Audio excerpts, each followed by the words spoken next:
Hello and welcome to ITV News Meridian. Tonight's headlines in the Thames Valley. Struggling to pay her mortgage, a mother from Reading, one of thousands in the town, worried about rising interest rates as her MP demands more help. I've got insomnia from it. I also suffer chronic illness, and which is exacerbated by all the stress, and I just don't really know where I'm going to turn to. The big clean-up teams take to the Thames after one of the best Henley Regattas in history. Also this Monday, one of the lucky ones, Zara the staffy, rescued by the RSPCA. The charity tells us why animal cruelty is on the rise. From cucumbers to peppers, how do you get your children to eat more veg? We've got some top tips from experts at Reading University.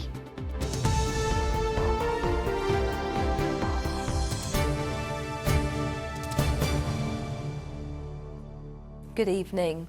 A homeowner from Reading says she doesn't know who to turn to as her mortgage payments are set to rise by at least £800 a month. Donna Williams is among many across the Thames Valley facing the same problem.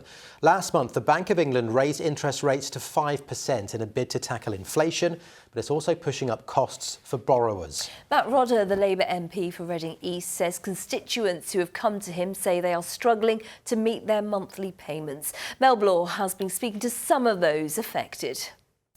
Father of two, Piotr Schnegg, bought his home in Woodley 4 years ago using the Help to Buy scheme.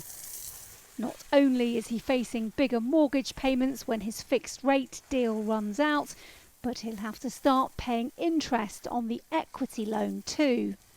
We are facing an increase of monthly payments of, as things stand with interest rates, of £750 a month. This is putting us now in a very bad situation, but also in an unfair situation considering the level of contribution our family is already making to the economy through taxation. Piotr believes the government should be doing more to help homeowners. He's currently organising an online petition calling for a mortgage shake-up and has the support of Reading East MP Matt Rodder. This is a huge problem for tens of thousands of people across our area. There are lots and lots of residents who are affected by it, and as we've seen today, it's a huge impact on people. People are finding it very, very hard anyway. The cost of lots of basics are going up, food's gone up by about 20%, and that's hitting local people really hard. In a bid to help those struggling, the government have introduced a voluntary scheme where lenders can offer borrowers the chance to extend their mortgages to bring their monthly payments down. Labour, however, say that should be mandatory.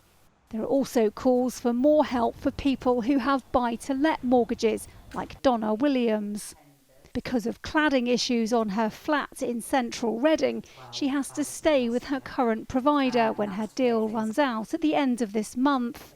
They're offering her a 2-year fixed rate, which will cost her an extra £800 a month, or she can move to a standard variable, but that would cost her an extra £1,500 a month. I've got anxiety anyway. I'm grieving for my mum who recently passed away. And it's just, I've got insomnia from it. I also suffer chronic illness, and which is exacerbated by all the stress, and I just don't really know where I'm going to turn to. I just feel like I'm in a black hole basically, and don't know what to do when you haven't got a partner to fall back on and it's just you. And my mum's not here. Sorry, it's hard. With predictions that interest rates will strike a high of 6% by the end of the year, it means many more people like Piotr and Donna are heading for a bill shock. Mel Blaw, ITV News, Reading. In other news, detectives have named a man found dead at his home in Andover. 62-year-old Stuart Crocker was found at a property on New Street on Wednesday. His family say they are shocked and saddened. Police have been given more time to question a 36-year-old woman from the town on suspicion of murder. A 43-year-old man from Aldridge, arrested on suspicion of assisting an offender, has been released on bail. A man from Oxfordshire has been convicted for selling whale teeth with a total value of more than £18,000. Officers searched the home of 50-year-old Tavita Lavaki in Grove and found 46 sperm whale teeth. They had been cleaned, polished and packaged. Police believe it is one of the largest seizures of its kind in the UK. A man who tried to steal a ring worth £48,000 from an auctioneer's in Oxford has been jailed. 30-year-old Adil Khan targeted Mallam's auction house on St Michael's Street in April. He was confronted by a member of staff who was left with a bitten hand and bruising. Khan left empty-handed. He was jailed for 8 years after pleading guilty. Surrey Hospice will soon say goodbye to its old building. The CEO of Phyllis Tuckwell in Farnham expects the number of people needing palliative care to have doubled by 2060. The new building and facilities will help it care for 3,000 people a year. A team of volunteers joined Olympic rower Greg Searle this morning to clear litter from the River Thames following the Henley Royal Regatta. Hundreds of thousands of visitors descended on the town last week to watch competitors from 17 nations battle it out in the 6-day event, which finished on Saturday. Natalie Verney joined the group on the water. With their paddle boards at the ready, the team hit the water, expecting to fill their baskets to the brim.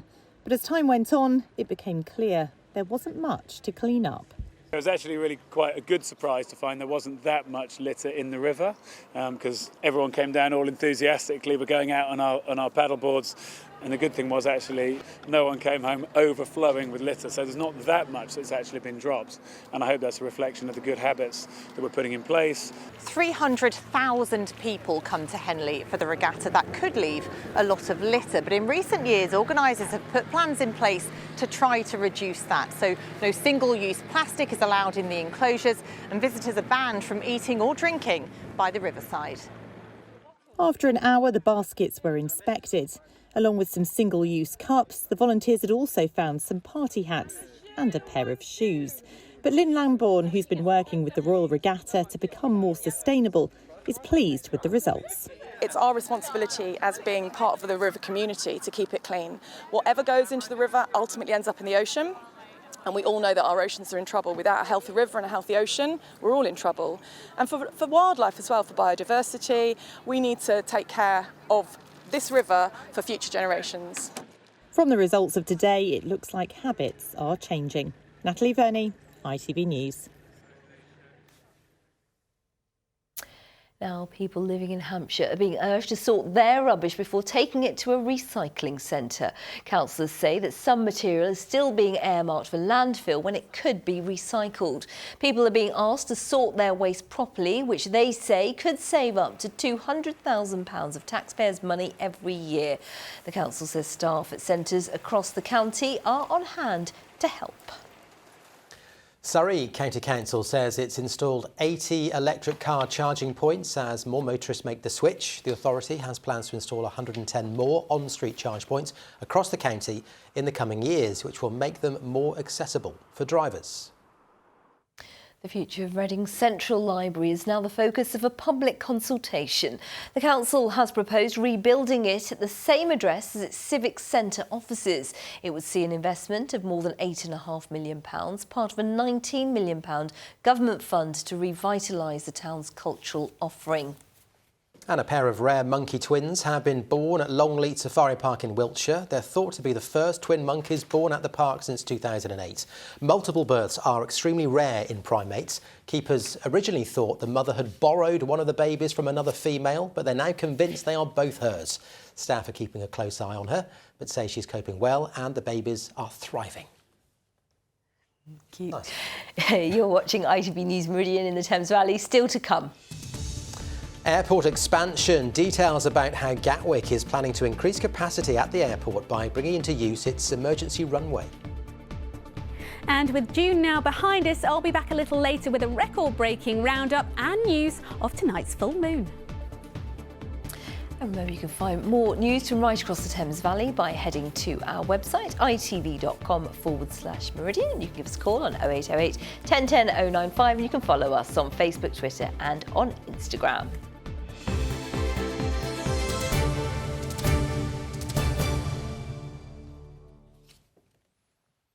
Wiltshire Police has attended 8 fatal and serious collisions involving pedestrians this year.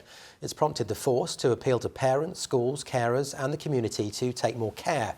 People are being reminded to always stop, look and listen before crossing the road and to be cautious about wearing headphones. There's a warning to be barbecue responsible this summer. Horsham District Council says one of its waste collection vehicles caught fire from smouldering coals placed in a bin. The authority wants to remind people to always let things cool down fully before attempting to move or dispose of waste.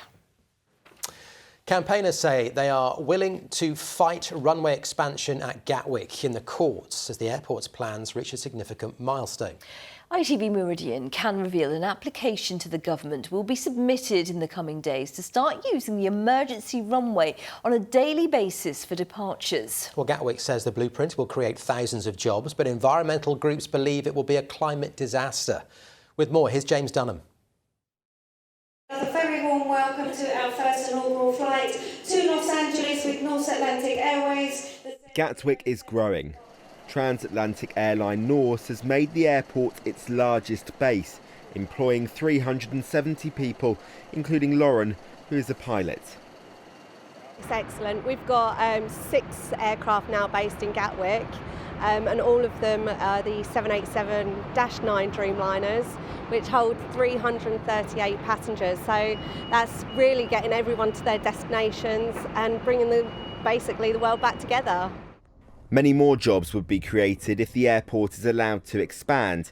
1,400 new construction workers would move the emergency runway 12 metres to accommodate extra flights for 30 million additional passengers by the late 2030s, with the airport now ready to ask for permission 5 years after announcing the proposals. Gatwick Airport is hoping for its passengers to be using the reconfigured runway by the end of the decade, but that's if construction can start in 2025, which is all dependent on whether the plans get government approval. The timetable will include several months of public consultation where campaigners will argue against the plans. I'm Andy Sinclair, Head of Gatwick's Noise and Airspace Strategy. Peter Barclay, and I'm the Chairman of the Gatwick Area Conservation Campaign. More than 10,000 jobs is what we expect, and each year the money generated over £1 billion in the economy. After the COVID lockdowns, an awful lot of people had been made redundant or furloughed. They didn't go back to work because they didn't want to go back to work at the airport. The airport is no longer the attractive place to work. Almost all of the construction is going to take place within the airfield boundary, which is really important. There are air pollution problems. There's particular concern building up about ultrafine particles. The aviation industry has its own plans to how to reduce and minimise carbon emissions. They can't be accommodated by these fantasy sustainable aviation fuels and hydrogen aeroplanes. We guarantee that within 10 years of the operation going live, there will be less noise at the airport than there was in 2019. You've got people that live under flight paths that live 15 miles away that are affected. We're confident that our plans deliver what the government is looking for in a really low impact way. We're prepared to go to the courts. It matters. It's very, very important to local communities. Gatwick is at a significant milestone, and so the impassioned battle over its airspace will only intensify. James Dunham, ITV News. Cases of animal cruelty in the region are on the rise, with the latest figures showing the number of reported incidents went up 15% last year. Well, the RSPCA recorded 1,164 cases of cruelty towards animals in the Thames Valley, Hampshire, Surrey, Sussex and in Dorset. It's led to calls to make use of strict sentencing powers towards those who abuse domestic pets and wildlife. Nick Smith reports. Zara the Staffy Cross is one of the lucky ones. She was rescued last year by an RSPCA rehoming centre after a previous owner had cropped her ears, which is an illegal practice.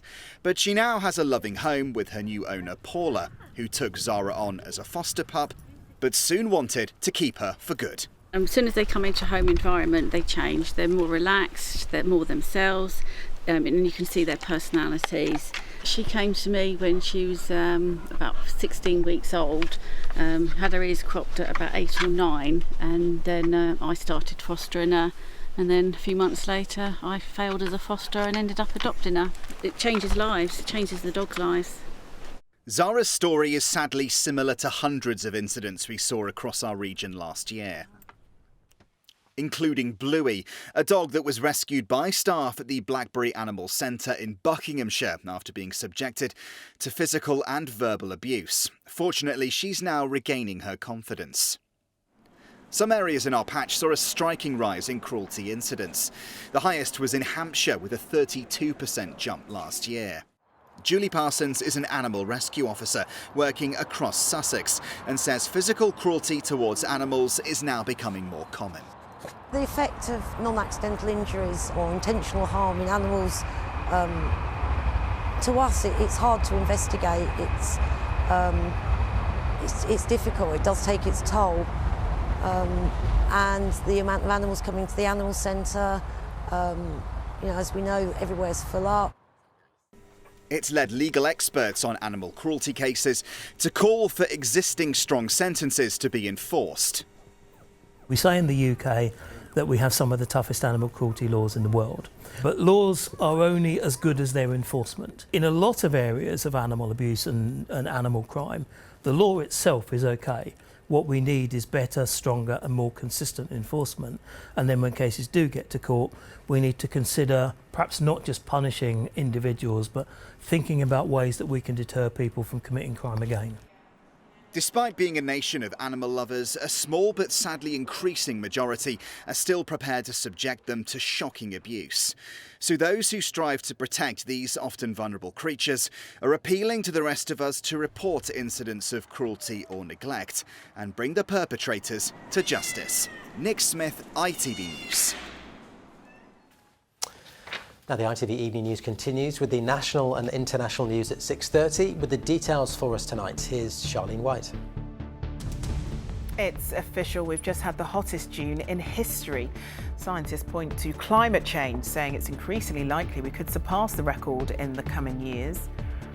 Also, profiteering on petrol, the supermarkets cashing in by inflating prices.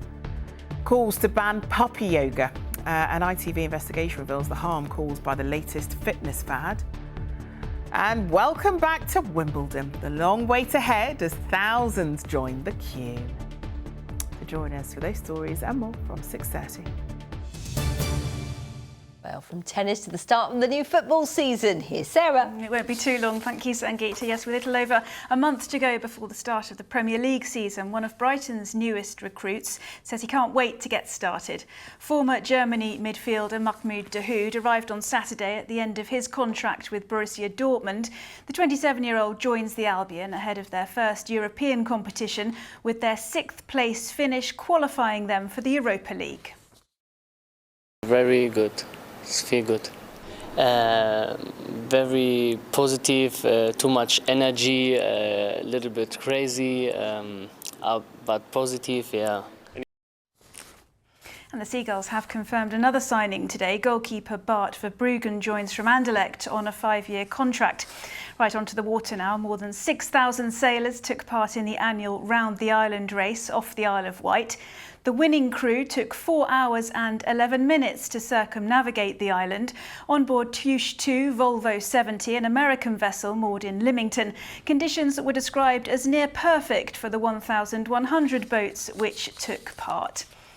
And staying on the water, the Henley Royal Regatta came to a close with much to celebrate and a bumper number of participants, featuring 732 entries at the second highest turnout in its 184-year history. The event celebrated success for hundreds of rowers from our region, including double Olympic gold medalist Helen Glover, who won the Town Challenge Cup with the rest of the GB Women's 4 as part of their preparations for Paris 2024. It's amazing. I mean, all of our families have made an effort to travel here, and so it's nice that we kind of have that slightly more relaxed atmosphere than we do when we're international racing, because there's this home feeling, this feeling that we want to give back to an amazing supporting rowing community that we have. And so seeing people from all different clubs, being able to speak to people that we don't normally see when we're slightly removed in our Caversham bubble. So it's really nice to feel that community. And finally to cricket, but not that Ashes incident, or Matt here might combust. But the Southern Vipers suffered disappointment at Chelmsford yesterday, losing by just 28 runs to the Sunrisers. Emily Windsor, who reached 50 off 69 balls, described defeat as bitterly disappointing. Vipers play Thunder at Southport on Friday. And a game at a very unusual location. This group of fundraisers from Sussex played a few overs at the top of Ben Nevis, having climbed to the summit in aid of charity Finley's Touch, which is raising money to support children being treated at the Royal Alexandra in Brighton and Great Ormond Street in London. Looks fantastic. No controversy there. It's too soon. I can't talk about it yet. Too soon. Okay, Sarah, thank you. okay. I'm okay now. Yeah, okay. I'm not okay. Now, I'm sure many parents would agree that trying to get toddlers to eat vegetables can be somewhat challenging, but there is help at hand. Researchers at Reading University have been looking at ways to encourage young children to eat more greens. And Juliet Fletcher went along to the Museum of Rural Life in Reading to speak to a few parents who are putting those theories to the test. These children are enjoying getting their hands dirty at the Museum of English Rural Life in Reading. They're planting some vegetables and at the same time absorbing information about how food grows and ends up on their plates. I mean, my two children, I've got an older one called Annabelle, who's 6, have always loved olives from a young age, just because that's quite a strong flavour. But it's just early introduction and then just keep offering. It's really important, isn't it? Because if you don't know what something is, you're not going to eat it. I wouldn't. When we sit down to eat, we normally sort of talk about where the food's come from. So showing gratitude and appreciation for people that have grown it, or the animals that have given us their eggs or milk, and people that work in supermarkets, and hopefully it's all going in. A team at Reading University has been looking into children's eating habits and found that the more familiar they are with vegetables before they reach the table, the more likely they are to try them. Research shows that a child needs to be exposed to a new vegetable 10 to 15 times before they'll be interested in trying it. And for some children, it'll take an awful lot more. And that's why they've used the research in a series of books called See and Eat to help parents familiarise their youngsters with one vegetable at a time. We really do recognise that it's so hard for parents, grandparents, carers, anyone who's trying to feed their child. I think just try and make it fun, take a step back maybe, look at other ways you can make children familiar with vegetables, and not doing the old-fashioned sit there till it's finished, you're not leaving the table until it's gone. Just using that familiarity. See and eat is what we say. If you see it often, then you're more likely to eat it. Getting children to eat their greens might not be easy, but good eating habits formed early will continue into adulthood. Juliet Fletcher, ITV News, Reading. So Matt, any vegetables that your children struggle with, you just got to show it to them 15 times? Yes, I might try, because I have been an exponent of that kind of you'll sit there till you eat it, but maybe not anymore. Yeah? Yeah, good idea. Yeah, a different vegetable every single day. Yeah, I feel told update us. Yeah, maybe. But now Pip's going to update us on the weather. So a record-breaking dew. I know, it feels like we say that a lot, that whole record-breaking word. It has been another record breaker this June, the warmest since records began for the UK, and those records go back to 1884. And whilst many of us, of course, were enjoying the sunshine, it was bad news for our aquatic life. Take a look at this footage. This is pretty alarming stuff. This was taken in the Oxford Canal in Banbury earlier this month. And what we're finding here, the fish have succumbed to the heat. The temperature of the water increases, and as it does so, the oxygen it holds decreases. Combined with that, the fish are more active in warm water, and in this particular case we had some thundery downpours washing debris and leaves into the waterway, and all of this using up extra oxygen. So very, very warm. Let's take a look at just how warm it was. Look at this temperature map from the Met Office. Now, the deeper the reds, the higher the temperature was above average for the time of year, and you can see central southern England, very deep area of red there. We're around 3 degrees above average, and it was a combination of a couple of things. Firstly, the persistent warmth we had throughout the whole month, both by day and by night, but also we had a couple of peaks as well, didn't we? Mid-month and then late in June, where we got up to around 30 degrees Celsius. Yes, it was certainly a warm one. A bit cooler for the start of July, and we were hoping for some clearer skies tonight, though, yes? Yeah, fingers crossed for some clear skies tonight, because in better news, it is July's full moon. It's a super moon, so bigger and brighter than usual. It's also known as the buck moon because it's the time of year when the antlers start to grow on a deer's forehead. But I would say get out sooner rather than later, because clear skies to start tonight, but then cloud and rain will spread in from the west. OK, good advice, Pip, thank you. Let's get a check on the full forecast, of course. Here's Pip.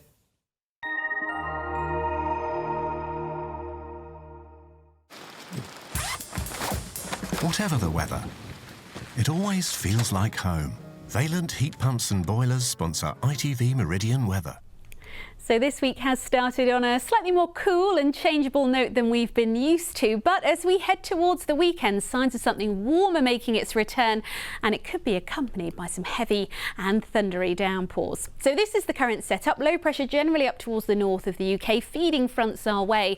And then later in the week, another area of low pressure starts to move in off the Atlantic. As it does so, it forces winds round to a southerly. That will drag up much warmer air from the near continent, and it will bring with it the risk of some thundery downpours. Out there at the moment, any lingering daytime showers will soon fade. And to start this evening and tonight, it will be largely dry and clear. Good news if you're out spotting the supermoon. But as the night wears on, you can see thickening cloud and rain piling in from the west. Breezy with it too, but with all of that, temperatures holding up in double figures all round. So tomorrow morning then, a cloudy start, outbreaks of rain from the word go for some of us. I think turning a little more showery as we head into the afternoon, but sunshine for some of us will be pretty hard to come by. And as a result, temperatures will be a little lower than we've been used to. Highs tomorrow similar to today, really 19 or 20 Celsius for the most part. And these are the times of high water for tomorrow. Just the one there for both Southampton and Ventnor, just past 20 past 12 in the afternoon. So an unsettled day tomorrow, rain giving way to showers, and we hold on to fairly changeable conditions into the evening. But overnight into Wednesday, signs of things becoming a little quieter, clearer skies developing, and Wednesday itself starting on a fairly promising note. But it does look as though we'll see further showers breaking out through the day. Then fingers crossed something drier and brighter altogether through Thursday and Friday before warmer, thundery conditions come the weekend. Valent Heat Pumps and Boilers sponsor ITV Meridian Weather.